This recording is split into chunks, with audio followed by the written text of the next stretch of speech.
Welcome to the VoxOffice, where we do a podcast, apparently. My name's Connor. I'm Tom. And welcome again. So today on the VoxOffice, we're going to be talking about our favourite films, basically, of all time. Why we like them, why you should go watch them, etc. And how they will influence us. Of course, yes. So, Tom, would you like to go first, or shall I? I think you should. Okay. So let's talk about Scarface. In 1983, Al Capone, oh my god, I'm not on it today. Al Pacino starred in Scarface. For those who haven't watched it, definitely recommend watching it. It's easily one of the best films I've ever seen in my life. Al Pacino plays a drug lord, basically, in Miami. He's originally from Cuba in the film. He travels over. He basically takes over the cocaine distribution business. And it basically leads to his downfall, and it's a metaphor for the American dream. He comes over from Cuba to follow his dream of becoming a rich guy who can have any woman he wants, any suit, any car, the biggest house in Miami, and he lets it all go to his head. He gets really paranoid about people, and he loses everyone that's close to him. And honestly, have you not seen it, Tom? I have not seen it. Do you know anything about it? Yeah. Obviously, I've seen bits of it a lot because some of it's very, very famous. Mm-hmm. Like him on the stairs with the Say hello to my little friend. Yeah. And I like the idea that you're following the guy who's basically the villain. He's a bit of an anti-hero, but he's more towards the villain sort of side of the spectrum. And I like that because doesn't happen very often. No, you do have to. I like it when Hollywood take risks, but unfortunately, I think it's been sort of the last decade or two. They've really just decided to cash in. They know that movies have dominated every other form of entertainment. I mean, how many people actually go to the theatre anymore on a weekly basis? But, a cinema trip might be a weekly thing in some households. So hopefully it will be for us soon. Yes, hopefully. We'll be bringing you all the reviews of all the new films at some point soon in the future, if we can. Probably the frequent ones will be coming next year, because that's when we're able to actually see them a lot better. Starting January, yeah, we should be on a better note to start dealing with all these films coming out, which is good because obviously we have a great year of cinema next year.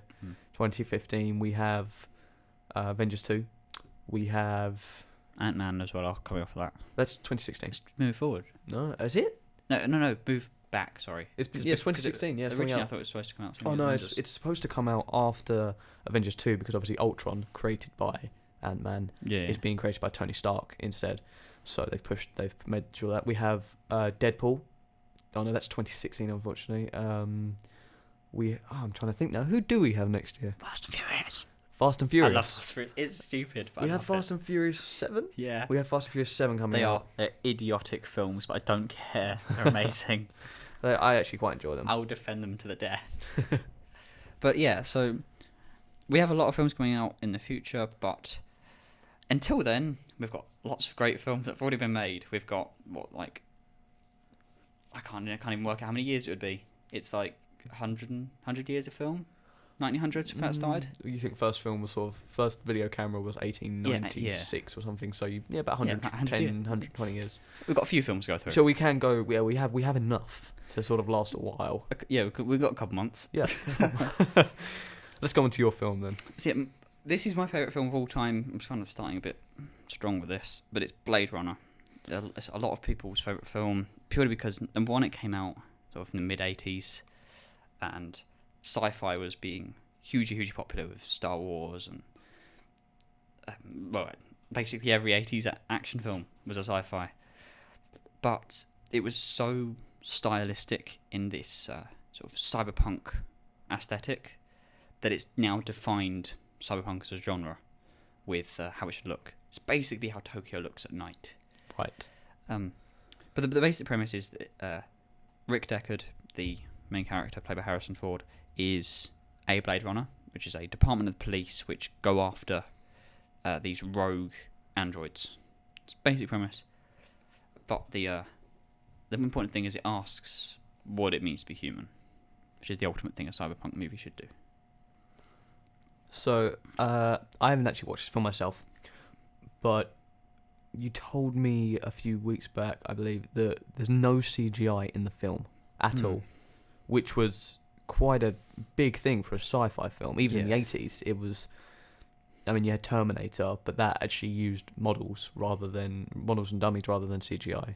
So how did it really compare? Did it actually work, or do you think they could have used CGI and it would have worked even better? Well, I think obviously at the time it came out, which I'm not sure the exact year, I think it's like 85, 86. CGI wasn't all that good, but it managed to do things which, if made now, would be done with CGI. Mm. I mean, there's a flying car, which seems pretty simple. Now it would just be CG'd in. Look at the new Total Recall film. I liked it. It was a very good looking film, but they basically did the new Total Recall film, but with models, and it also used a technique which I find fascinating, but also I can't remember the name and it's a bit complicated. But basically, they would shoot a scene on a very slow moving rail, so the camera would actually take about 4 hours to complete this one shot because it would get so much detail, so much exposure.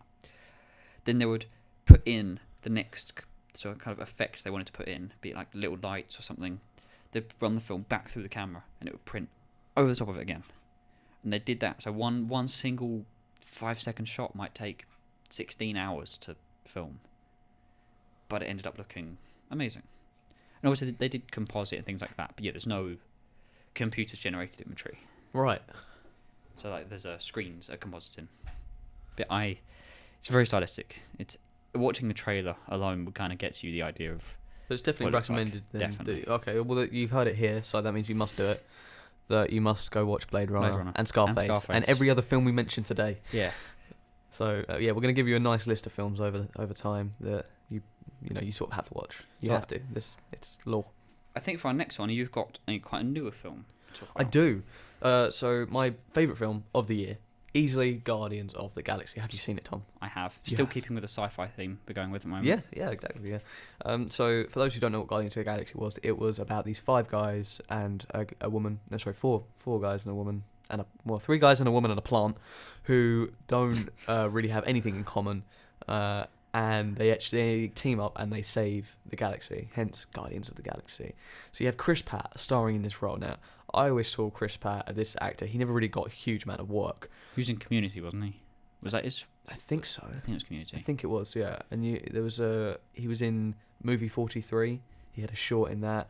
Very weird, disgusting, disturbing short in that. But it was, I quite like movie 43. A lot of people said it was really crude and humorless. I felt completely opposite. It was crude, but it was funny. But Chris Pratt got absolutely ripped for that film. You had Dave Bautista playing this sort of very hench, very strong, strong-willed person. Like a warrior, a classic kind of warrior. Yeah, but not too bright. No. You then had, I'm forgetting the name of the actress. Zoe Saldana? I think so, yeah. She played this, again, almost like a warrior princess style character. Actually, quite Wonder Woman-y in a way. Yeah, very, very. And then Rocket Raccoon, voiced by Bradley Cooper, that's it. And Groot, voiced by Vin Diesel. And he voiced every language of Groot.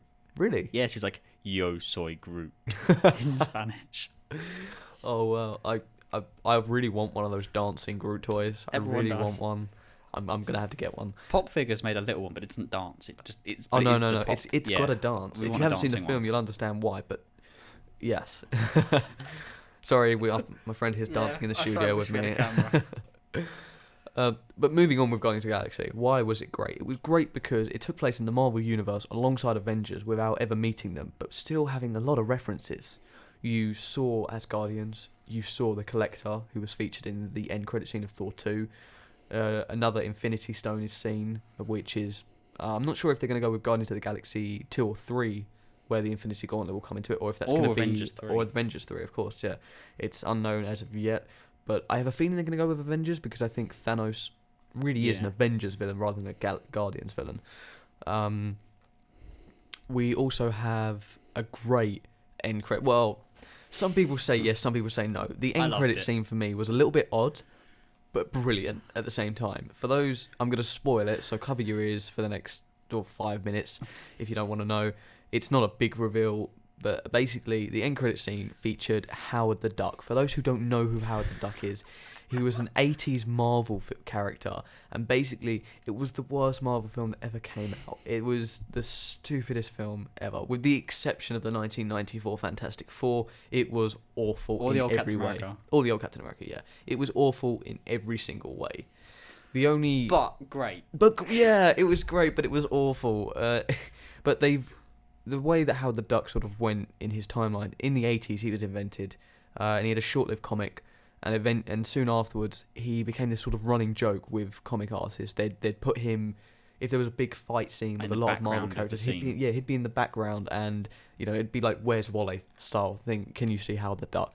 Now, Tom, what do you think? Do you think that this means that Howard the Duck could possibly be getting his own motion picture reboot, or is this just a nudge to the fact that they always put Howard the Duck in comics, so they chuck him in the film? I think it would be amazing to see what a modern Howard the Duck would do, but no, I think it's James Gunn's ridiculous sense of humour. He's got a YouTube channel.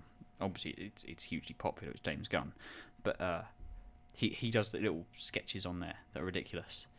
But no, in the cinema, I shouted Howard the Duck, and I just had everyone looking at me. So, that's normally if you shout in the cinema, people are gonna stare. It was the end credits. Honestly, I was expecting a bit more. I was hoping for a bit more of a reveal. What maybe if it had some relation to Avengers 2, which obviously it didn't. It wasn't going to. But I always had that hope there. All of the Marvel end credits have started to get a little less informative than the next one. Yeah, I mean, Amazing Spider-Man 2. Was it the Amazing Spider-Man 2? They didn't have one. No, that was the thing. The Amazing Spider-Man 2 didn't have one, and there was another film. But the cinematic universe ones are very. They're starting to go more humour than.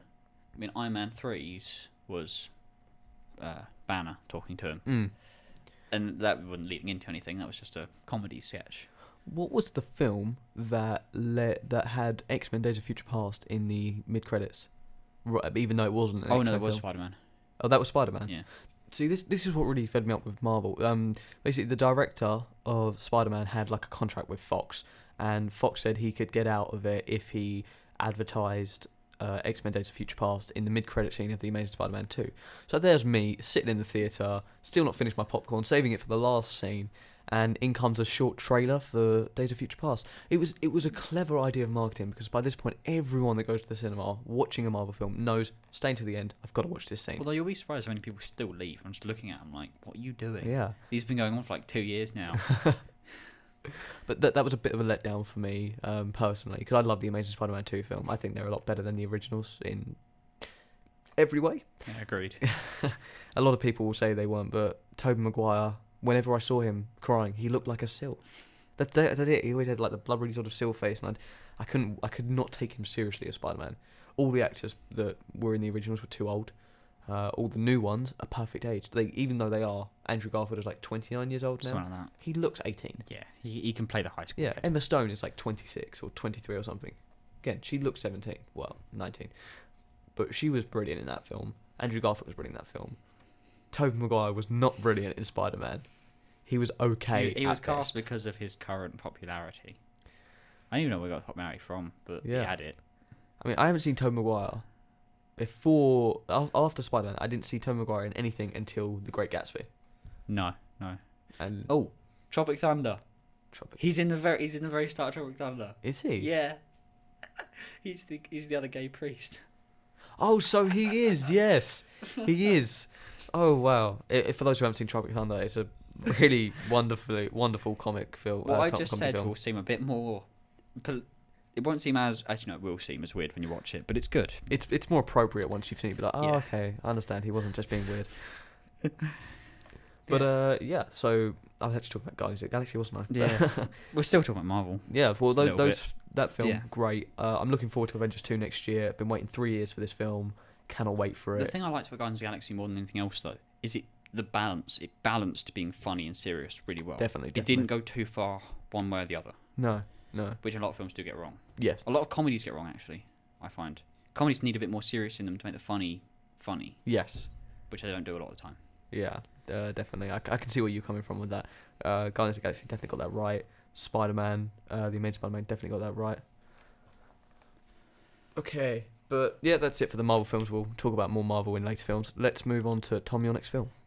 This I wanted to go for one which is carrying on with the action, because when most people bring up their list of favourite films ever, action films don't tend to get in there because, well, you tend to go with more drama, but action is a huge part of film, and these two are my favourite action films of all time, for being action films, which is The Raid Redemption and The Raid 2, which was called Retaliation, which I quite like in Indonesia. It's called The Raid Retaliation. That's a better name than The Raid 2. I agree. But yeah, I love them because they are so fast-paced and ferocious, and in such claustrophobic environments, and in not our language, but it still manages to keep you interested, sort of embraced, like with the characters, connect to the characters, and still know where you are and what you're doing, even though it is so quick.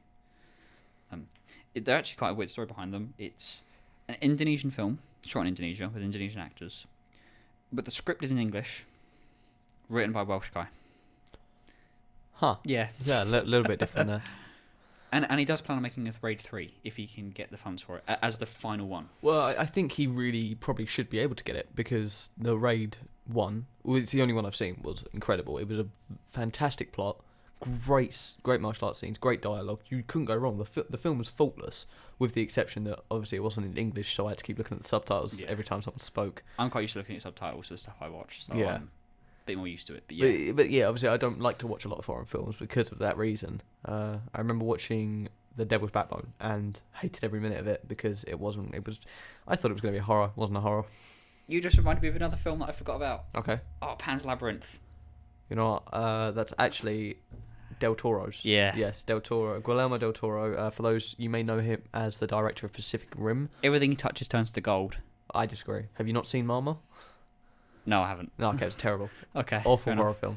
But for the most part, he gets, like a lot of what I've been talking about, he gets the styles of things right all the time. Every time. I mean, even though I'm not a fan of Pacific Rim, because people have said that it's either a really awesome, stupid film, or it's a really stupid, awesome film. I think it's a really stupid, awesome film. As in, it's cool, but there's so much that gets in the way for me personally. However, it looks amazing. The problem I had with it was that it was basically Godzilla. Yeah. I mean, I kind of saw it more as a love letter to Godzilla. Almost. I mean, the Pacific Rim was actually a comic strip in the 80s. Same with Avatar by James Cameron, was actually originally a comic strip in the 80s. None of these concepts in Hollywood now are actually original, really. It's very rare. But that was why it came about. Was Del Toro thought, okay, let's see if we can make this into an actual film, and the actors chosen for it, fantastic actors. You can't go wrong with I forgot his name. Hellboy. Oh, Rob Owen. Yes, you can't go wrong with him in anything. He's just Yeah, good. he's great. And then of course you have the main actor. For those who may know him, he was in Green Street, the first one, as the main character. And he was in Sons of Anarchy. Yes, he was. Charlie. It's Charlie something. Yeah. Charlie something, Yeah, but I it can't is. remember his last No, name. no. So, great actors. But again, the plot was basically Godzilla. I mean, that's what the original influence was from anyway, to make the comic strip. So Again, and although we're talking about it in this podcast, I wouldn't put it as one of my favourite films ever. I mean, I find it a bit annoying, but it's still a good film. And obviously it came off of the Guillermo del Toro thing. yes. But yeah, just quickly to finish off on The Raid before we move on, going back to that, I just love that it's able to be so ferocious and so quick, but it still holds together. And I think we need more of that in our Western films. We need more really fast-paced action, because we can take it. Audiences aren't stupid, which I think is actually partly what The Raid proves. Yes, definitely. I would agree with that statement. Okay, moving on to your next film then. Now I know this film. You're going to say V for Vendetta. Okay, V for Vendetta, easily one of the best films ever created, especially as an adaptation, especially after the fiasco with Watchmen, who wrote V for Vendetta and Watchmen. V for Vendetta became a great adaptation, even though a lot of the people who read the novel first said it's a terrible film compared to Watchmen was just an awful film. I actually like Watchmen. Really? There you go, we found one that we both. We found one that we both don't like. Well, okay, I like it, but I don't love it. Yeah. Yeah. Okay, let's go with that. But go on, talk about V for Vendetta. The reason the first reason I love V for Vendetta is that it's an adaptation of a graphic novel, but it does something which I love is that it doesn't just do the graphic novel. If you read the graphic novel, you'll still be shocked by the things that happen in the movie because it changes bits, but they still thematically work. And again, if you watch the movie and you go and read the graphic novel, you won't be spoiled because different things happen. But it thematically is still very similar, and the plot as a whole is quite similar, but the details are very different. But the thing I love about it is that it's very stylistic. The shots and everything's really good, but it is really a film that is completely made by the actors. Hugo Weaving and Natalie Portman, John Hurt, they all pull this film so well through. I agreed. I mean, Hugo Weaving's voice. Oh, what a voice! That man is just. I'm not even gonna comment because it's just too good. And actually, he's my personal pick for Doctor Doom. I want him to play Doctor Doom. See, I don't really want a Fantastic Four reboot. I don't. Doctor Doom's my favourite Iron Man villain. Really? Iron Man villain? Yeah. They respect each other, but they hate each other at the same time. Right. But also, the reason I brought that is quick tangent. Doctor Doom he's a leader of a nation, and he wears a mask. Hugo Weaving, his voice could really be that leader of a nation, and he can play behind a mask. Only thing is, if they do pick him and he has that voice, they won't. They haven't. No, yeah. I mean, if they did, the only problem you'd have is that it's Hugo Weaving from V for Vendetta using a voice for Doctor Doom, and his voice and he's already been Red Skull. Oh, of course, yeah. So he's already been in a Marvel. They're different Marvel universes, but still. But still, yes. But yeah, Better V for Vendetta, it's just... It's a very literary film, actually. It's so much about the words, and because obviously Hugo Weaving's voice, it really does pull that through. His speeches, which you could probably watch the speeches, and you get most of the film. Although the film is amazing, his two speeches, one is his introduction to Evie, and the other one is it's been dubbed the revolutionary speech. I don't know what the actual name is. They are both amazing. They completely show his performance entirely. But yeah, V for Vendetta is a good film. You need to watch it. It definitely is one of the best films. Especially for a comic book adaptation. Yes, There's only two of those definitely has to be noted. There is very few comic adaptations that actually live up to the comic expectations. And to the great films. Yes. Which is very surprising. So, I've got one more film to talk about, and then I think you've got a film to talk about. Okay. So, I want to talk about one last film, still keeping with the sci-fi feel of the few before, Alien. Alien. Have you seen Alien? I have not actually. I've seen every Alien versus Predators, Prometheus film after Alien vs Predator, but none of the originals, with the exception of Predator 1. Predator 1's good. Predator 1 was quite good. But yeah, the thing I love about Alien is that you have this crew at the start on the Nostromo, which is a mining ship, and you don't really like any of them. That's kind of the point. Ellen Ripley doesn't, the main character. She doesn't really like any of them, but she has to work with them. But for the most of the film, she's the only character. And there's not all that much speech, but there just doesn't need to be. Right. It's a very visual film, whereas obviously V for Vendetta is a very literary film. It's Yes. very much about the spoken word. Yes. And it's very stylistic. It's very lo-fi, which is sci-fi, but valves and switches and dials and a cathode ray tube TVs rather than big LCDs and holograms like we have now in our sci-fi. And it does another thing, because it's a horror film technically, although it's not that much scary now. The thing I really love is it doesn't ever rely on a jump scare. No, once at the very start there's a jump scare, but the alien creeps up on people. It stalks them rather than just going blah and jumping out at you. So that's the mark of a good sci-fi film, is not trying to cross the genre too much into horror. Because obviously sci-fi is really about the unknown. You look at Star Trek or Star Wars or anything, it's about, you always find they're always looking to go ahead, and there's always something that blocks their thing. But you think Empire Strikes Back, the monster that takes Luke hostage in the cave. Yeah. You don't even question what that is. No. You don't really care. But it wasn't so much of a jump as there's a polar bear mutant over there. A very convincing threat. Yes. More than anything else. That's a good way. Although at the time, Alien was a horror. At the time, it did scare people. Mm-hmm. Now it's a bit slower, and it just doesn't quite. It doesn't quite do that because we're so used to the modern horror. But yeah, I definitely recommend it. And also Alien 2 or Aliens by James Cameron. Yeah. It's as good, but it's an action film. It's very different, but it is as good. So I think you've got one more film to talk about. Yes, I have one more. Now, this film is a post-apocalyptic setting. Could you remind me the actor's name? Viggo Mortensen. Viggo Mortensen. If you have not seen this film, put it at the top of the top of the top of your list.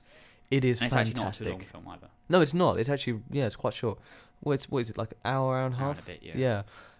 It's called The Road, and it's fantastic. It's the story of a father and son in a post-apocalyptic world as they travel to the East Coast. Yes. Yes, to the East Coast, and they're traveling across the country, and there's various threats all throughout the film. I believe they had to actually add bits into the film because the book was a lot smaller. The book's very good as well by Cormac McCarthy. If you get time, it's a very short book. I do recommend The reading Road it by as well. Cormac McCarthy and The Road. I don't know who directed The Road. I don't know who directed it either. But obviously you can find it on IMDb, and you can comment that, tweet that below, and you can tell us something. The Road again is very visual because there's only one named character in the entire movie. I can't actually remember his name though. It's the son though, isn't it? It's the guy they meet, and they tell him to. Oh yes. I won't say what he has to do because it's actually a big point in the film. But there's only one named character. The two main characters are known as the man and the boy, or the man and the son. That's what they're known as in the book, and that's actually what they're known as in the film. They never say their names, which really, really helps to bring home the lonely feeling because they're never gonna have to say each other's names. Mm. No, they're never gonna have to distinguish between anyone else that they know of because there's really no one else left. But it's a very visual film because everything they feel and think is completely mirrored in the setting. It's when they're feeling defeated, it gets quite dark and gloomy. When they're feeling hope, it does lighten up quite a bit. Yeah, that's a really simple one. There are other little bits here and there. That film, I think I'm gonna have to rewatch that film again because there were so many things in that film that just made you feel for the character, which is the mark of a good film. Is when you can feel for a character. Because if you watch something like, I don't know, say like a Marvel film, any superhero film that you pick from Marvel. Let's go with Captain America. You like the guy, but there's nothing about his character that makes you feel something for him as a real person. No. You feel for the character. Yeah, it feels more like a character than a person. Not as a fictional character, not as a real person. And that's the mark of a good film, and The Road does that really, really well. It just hits on that point where you want to be there to help them. You don't want to just watch what happens to them.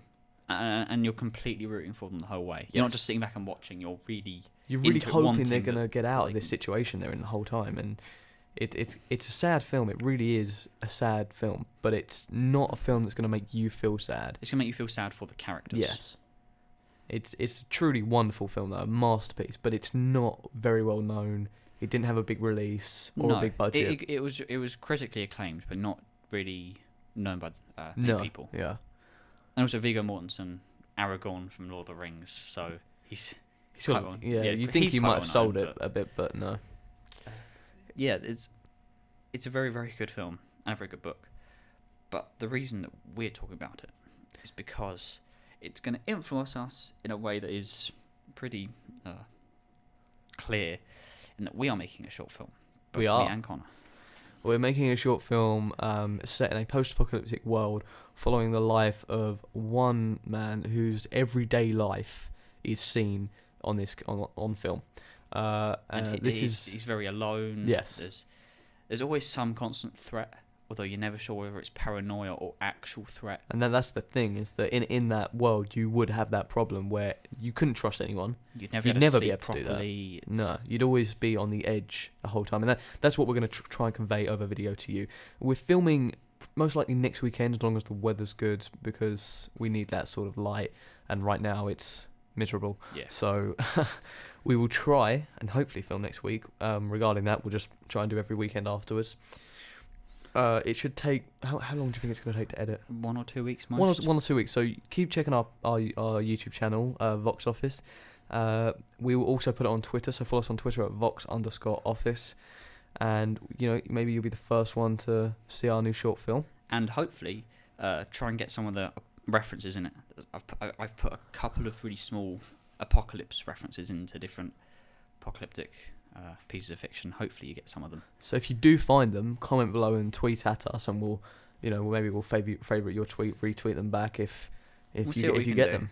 So, yeah. Until next time, we have been the Vox Office. I was Connor. I'm Tom. And we will see you next time. Bye.